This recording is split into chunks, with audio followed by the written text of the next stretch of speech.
Le Seigneur soit avec vous. Et avec votre esprit. Évangile de Jésus-Christ selon saint Jean. Gloire à toi, Seigneur. En ce temps-là, voyant Jésus venir vers lui, Jean le Baptiste déclara : Voici l'agneau de Dieu qui enlève le péché du monde. C'est de lui que j'ai dit : l'homme qui vient derrière moi est passé devant moi, car avant moi il était. Et moi je ne le connaissais pas. Mais si je suis venu baptiser dans l'eau, c'est pour qu'il soit manifesté à Israël. Alors Jean rendit ce témoignage : J'ai vu l'Esprit descendre du ciel comme une colombe, et il demeura sur lui. Et moi je ne le connaissais pas, mais celui qui m'a envoyé baptiser dans l'eau m'a dit : Celui sur qui tu verras l'Esprit descendre et demeurer, celui-là baptise dans l'Esprit Saint. Moi j'ai vu et je rends témoignage, c'est lui, le Fils de Dieu. Acclamons la parole de Dieu. Louange à toi, Seigneur Jésus.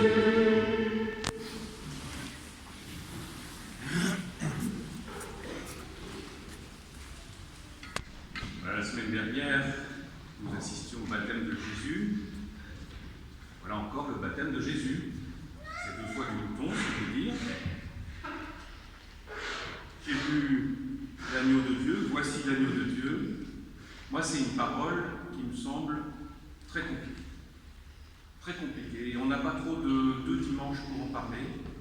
Et on n'a pas trop de tous les dimanches pour réentendre voici l'agneau de Dieu qui enlève le péché du monde.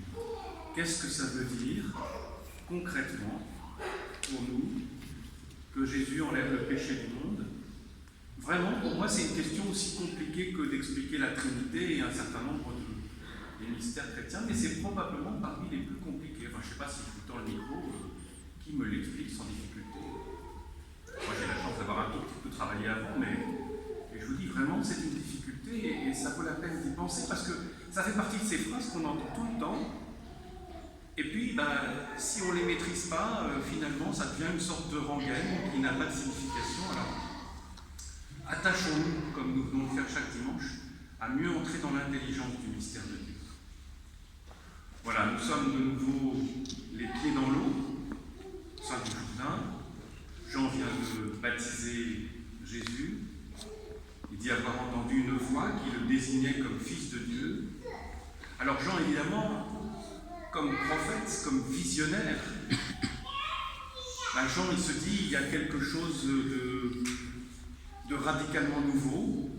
C'est peut-être la clé de l'histoire d'Israël. Peut-être qu'il est en train de se passer ce que tout le monde attend, que les premières prières que nous avons citées, les premiers textes que nous avons cités, qui attendent le Messie, qui attendent un changement annoncé. Donc sans doute, c'est là maintenant que ça se passe. Et qu'est-ce qui doit se passer selon Jean ? Selon Jean, là encore, parce que c'est un prophète, parce qu'il est visionnaire, qu'il voit quelle est la difficulté du peuple, du monde à ce moment-là, Jean voit que les hommes ne sont plus tournés vers Dieu, que Dieu n'est plus leur priorité. Il voit le péché. Le péché, c'est de se tourner dans un autre sens, dans une autre direction que Dieu. Et il se dit, voilà celui qui va tout changer. Puisque c'est celui qu'on attend, alors, forcément, il va retirer le péché du monde. Et comme Jean est un croyant, un pratiquant, sans doute très, très exigeant avec lui-même, il connaît par cœur les usages du temple. Dans le temple de Jérusalem, chaque jour, on tuait un agneau, un petit agneau sans défense, un agneau sans tache. On le tuait symboliquement pour, entre guillemets, se réconcilier avec Dieu, pour faire ce qu'on avait toujours fait, ce que la loi prescrivait. L'idée était précisément que cet innocent partait avec tous les péchés du monde. Voilà, c'était la signification. Alors, très naturellement, quand Jean voit arriver quelqu'un qui n'a pas suivi la voie politique, qui n'a pas suivi la voie militaire, s'il est là pour changer la vie d'Israël, il ne peut le faire qu'à la manière d'un agneau, qu'à la manière d'un sans-voix, d'autant qu'on dit que les agneaux, en mourant, meurent sans un cri.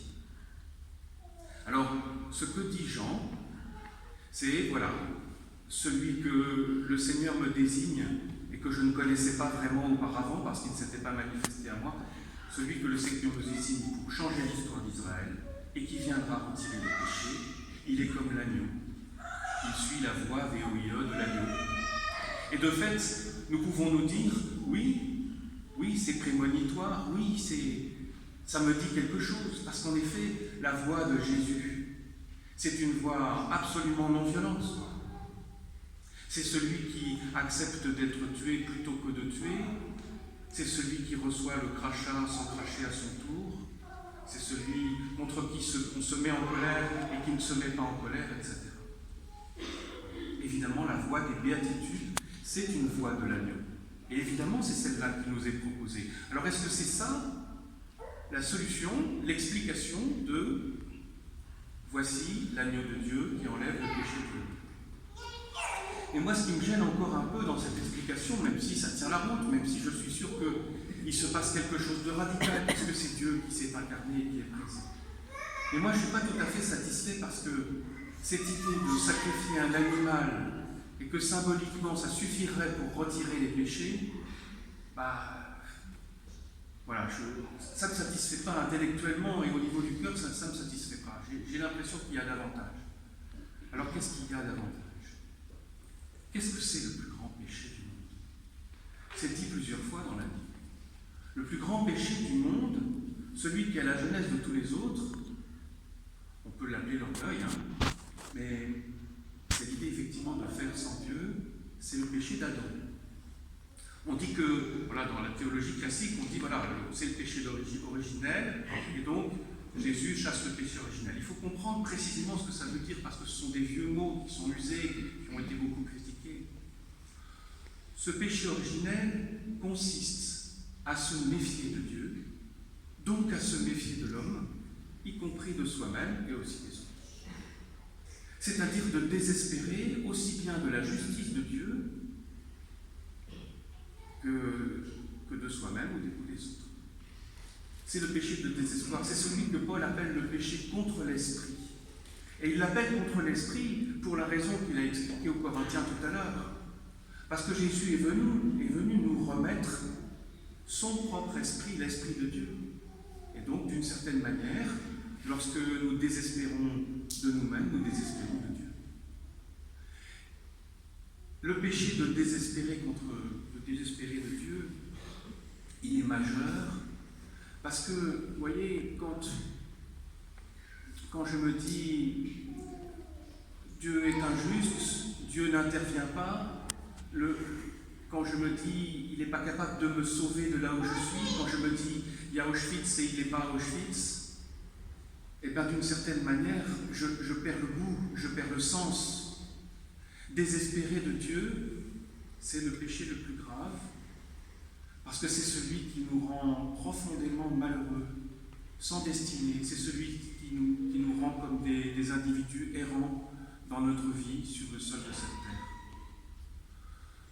Je vois bien que dans un certain nombre de cas, les chrétiens, comme tous les autres, ont à la fois peur de la mort et désespèrent de la résurrection.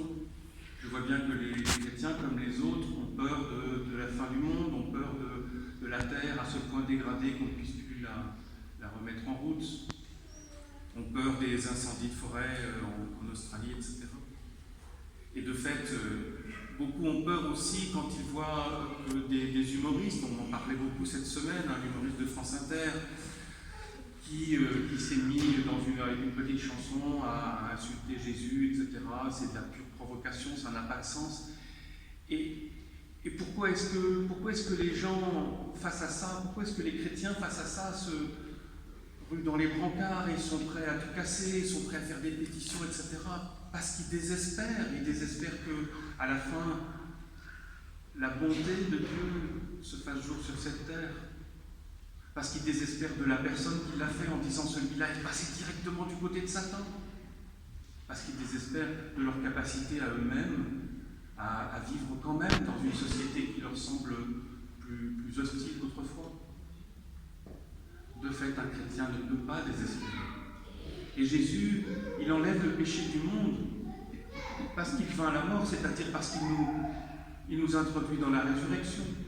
Il vint le péché du monde parce qu'on ne peut plus désespérer quand on l'a vu, quand on a vu Dieu lui-même partager notre vie, ne pas considérer que quoi que ce soit dans notre vie vaille la peine d'être repoussé, parce qu'on a vu Jésus être tellement humain qu'il divinise ce que nous sommes, jusqu'à nous donner effectivement son esprit pour faire de nous et presque des dieux, pas encore tout à fait, parce qu'on n'écoute pas toujours l'esprit.